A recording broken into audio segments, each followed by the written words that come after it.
now listening to the Arsenal Therapy Podcast. Hello and welcome to the 15-minute show, part of the Arsenal Therapy Podcast. As always, I'm your host, Adam Keys, and today we are going to talk about Oleksandr Zinchenko and have a look at the criticism that he has come in for after Arsenal's defeat to Aston Villa. He's a player that's been being picked out for a while, not just by Arsenal fans, but by the media and by opposition fans who like to highlight his weaknesses and often overlook his strengths.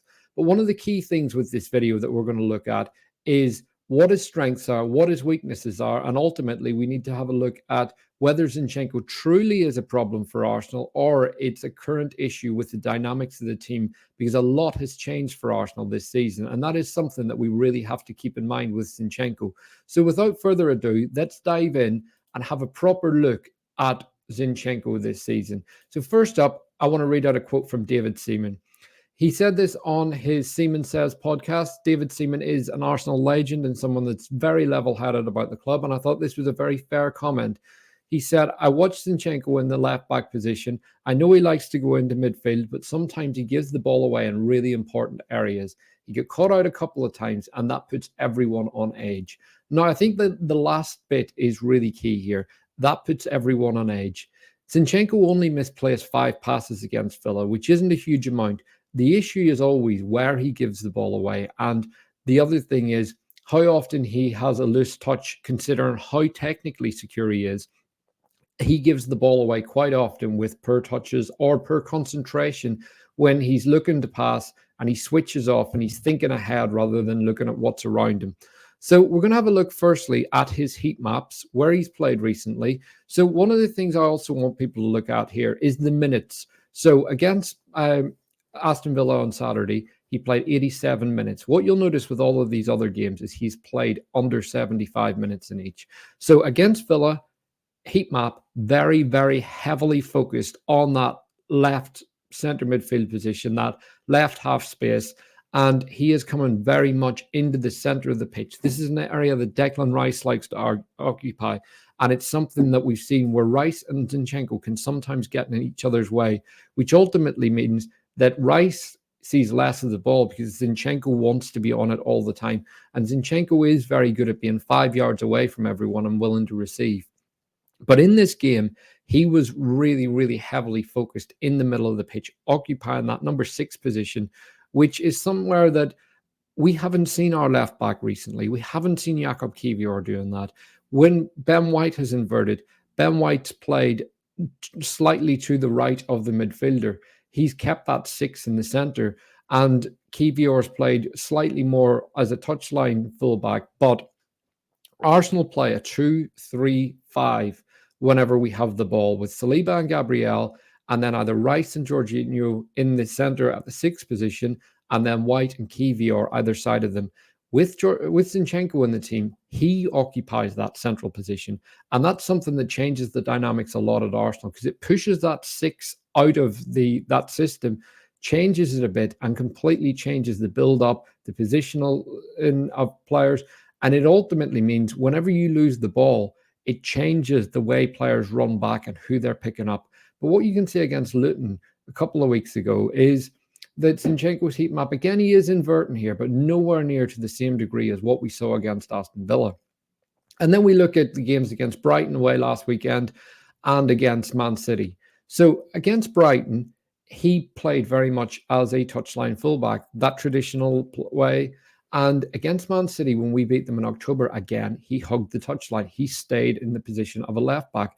And once again, I'd like to point out that in the 3 games, Luton, Brighton and City, he played 75 minutes or less. Against Aston Villa, he played 87 minutes. And much of the criticism came in the second half because he was actually reasonably okay in the first half, very good on the ball, some suspect moments defensively in the first, but we know we always get that. So let's have a look at just positional sense here. So this one is taken from the Villa game. We see Zinchenko, as I've said, in that number 6 position. He's come in to get the ball. Gabriel has it. Zinchenko's turn. He's looking for it. Usually this would be Rice or Jorginho in this position. So again, this has changed the dynamics of where players are. And it means that Declan Rice is sitting in a different position. And the whole build-up is different. So previously, you can see from the shape here, we don't have that 2-3-5 that has worked so well for us. It's changed the dynamics of the team, having him in there. He's way across the pitch in that right half space at this point. He gets the ball, he turns, he drives across the pitch in a diagonal. Then he cuts back into Jesus, gets it back again, and plays a 1-2 with him before Jesus plays it out to Saka. Then you can see Brighton a couple of weeks ago. Again, he's traveling into that right half space. He gets the ball, he runs diagonally across the pitch, and he ends up, he gives it, and he keeps running. He ends up in the box. Now, if you're Brighton, you can see they've got a man at the edge of the box. If a defender has time, that is the area they are going to hoof that ball to. Thankfully, Arsenal have got Gabriel in that position, a player that's very good at mopping up. He's a big space defender. He thrives in that area, and he's someone that can really cover up for a player who is inverting like that. But what we're seeing from Zinchenko is he's not always able to get back now. He doesn't have the legs. Those injuries have caught up with him. Repeated calf injuries have really taken the kind of speed out of his legs, and he does struggle for endurance, but he also struggles for athleticism across even 60 minutes. And we saw that here. This is an example of him in the sixth position. If you look at the ball, it's coming down, long straight ball. Zinchenko in the sixth position. He goes in to win the ball. He ends up heading it up and flicking it on. Gabriel wins the ball. He clears it up. But you can see Gabriel has a foot race with Ollie Watkins. Ollie Watkins isn't a player I want my defenders having a one-on-one foot race with. Whilst I will back Gabriel and Saliba every day of the week, Ollie Watkins is a player you don't want to give space to. And so there's other strikers like that. So this is a really sloppy mistake that Arsenal ended up getting away with. Gabriel plays it after he clears it up into Zinchenko, but he's already on his bike and not looking. Gabriel could do better with the pass, absolutely, but it's one of those, we only see these things happen to Zinchenko.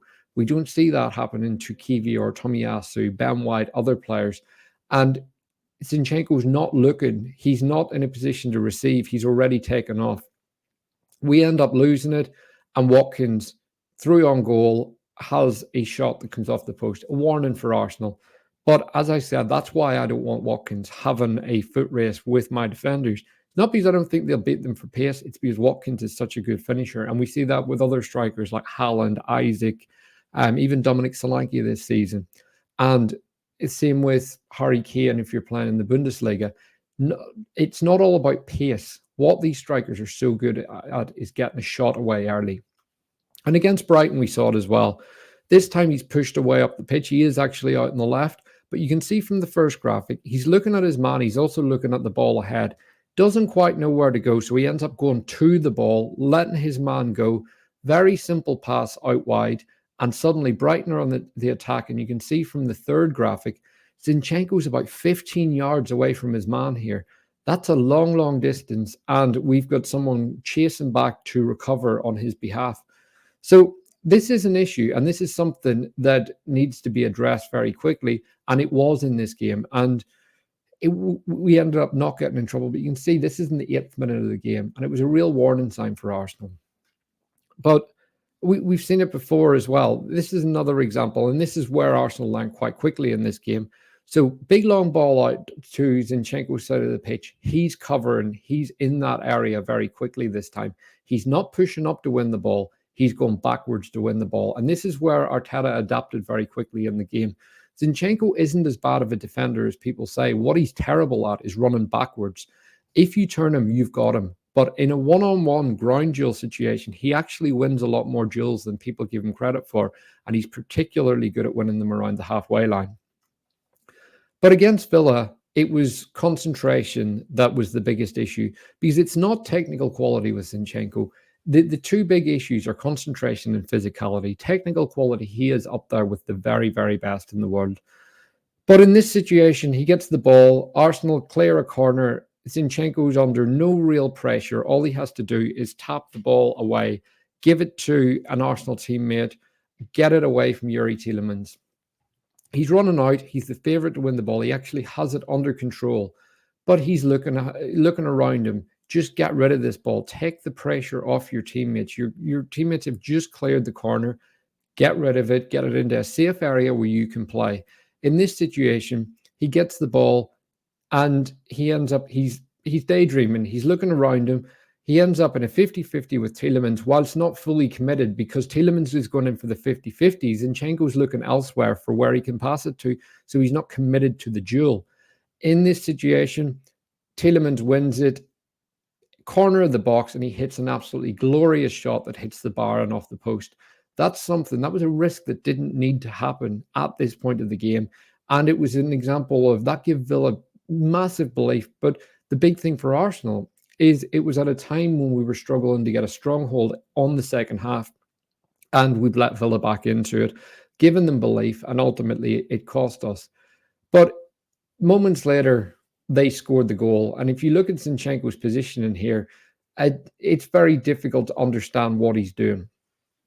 First one, he's kind of in a position where you really don't want to be, which is 2 or 3 yards behind your back line, which is straight and set up, ready to defend and play the offside. When you've got a fullback who's 27 years old, as experienced as Zinchenko, won multiple titles, captain of his country, you cannot have him 2 or 3 yards behind a backline. This is concentration at its most basic level. This is something that your coach from you're about 8 years old is that straight line, that flat back line, and strikers are coached how to try and beat that line. Zinchenko is given Villa the advantage here. They get in, so he ends up stepping back out, but at that point, he's going forward and Villa are going forward at the same time. So he's always going to lose the ball. The ball ends up going wide to Tomiyasu, who could probably do more to stop it going into the box. Then Watkins challenges Saliba. No one wins it. Declan Rice has a glance over his shoulder. His left back isn't there. And Leon Bailey taps it into the net. So you can see the positions of Zinchenko. Now, when Tomiyasu goes to his man, Zinchenko has to be filling in that gap, cutting out that passing lane between Tomiyasu and the near post. So that ball never actually reaches Saliba. That's very basic. That is someone, you are traveling in that direction. You cut it out. There is no one behind him. There is no runner that he's picking up in his position. You cut out the passing lane. You're out of position as it is. You need to ensure that that ball doesn't reach the box. Block it, corner. Who cares? You move on. Arsenal defended them all day. Deal with another one. But instead, this is concentration. And this isn't just Zinchenko's fault. I think that's something we have to make clear. Numerous players and the game state all come into it at this point, but these are issues that we keep seeing from Zinchenko that we don't see repeatedly from other players, and this is why it is an issue. But what we saw against Brighton a couple of weeks ago was how Arsenal adapted, and we see his position and how he received, and he was pushed right out to these positions. So again, when he was getting the ball, he was able to play it into space, and this helped Arsenal not have him congest in the middle of the pitch. It allowed us to make the pitch bigger.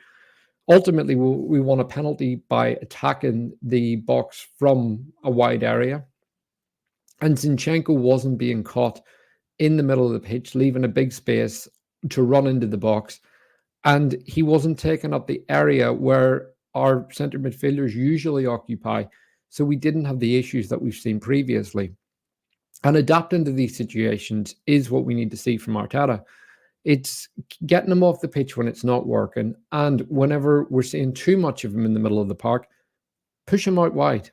Give that winger a player behind him that he can play to, that he can overlap with if needed, or that he can just play those passes that we know he's super capable of. But the big thing with Zinchenko is his technical quality, his metronome abilities, and his ability to pick out passes and break the lines. We saw numerous times on Saturday him getting the ball through really tight areas, and that's something that we need to see more of. But what was interesting, because a lot of people said that Brighton last week targeted Zinchenko's side. This graphic from Canon Stats, who I always tell people on this show, make sure you're following them, picked out the Brighton passes. And what you can see is that Brighton targeted Arsenal's left and right equally. But where the issue lies is some of it's gut feeling with Zinchenko. When a player makes the fans feel uneasy and there's tension within the stadium, I can guarantee it makes their teammates feel uneasy. and it gives the opposition a level of confidence. And if you keep targeting that area, Zinchenko does tire. And there's everyone knows, everyone with eyes, every team with analysts can see that Zinchenko tires after 75 minutes. So if it gets to that point of the game, you're going to start peppering his side with long balls. You're going to start pushing down that side compared to Ben White, who can last the 90 and can keep playing. He also has Saka doing a lot of hard work to cover for him. Whereas Zinchenko is a player that doesn't have the legs, can get caught out with concentration. And again, I keep coming back to concentration. We never criticize Ben White for concentration. We never question it with Tomiyasu. Kiwior's aggression is questioned at times, but his concentration isn't. He doesn't always have the legs. He doesn't have the technical quality of Zinchenko, but he doesn't switch off. And that's the key thing with Zinchenko that we really have to look at is, does he have the concentration or the physicality? Because he doesn't give the ball away a huge amount, but what he does do is give the ball away in really important areas, and he does it 3 or 4 times a game to put his team under real pressure. And quite often, it's whenever he's under very, very little pressure. So that is the worry. But look, tell us your thoughts. Is Zinchenko a problem for Arsenal? Is he a solution? Do we need to rework the dynamics of the team to get him back in? Or what do we do for the remaining games? The last thing we want to hear is go and buy this player, because that's not a solution at this point of the season. Tell us what you think about Zinchenko, Tomiyasu and Kiwior, and who should be playing going forward, or what Arsenal need to do to accommodate each. But thank you to everyone that's joined. If you've enjoyed this video, please hit the like button, please subscribe, and please keep coming back for more. Thank you.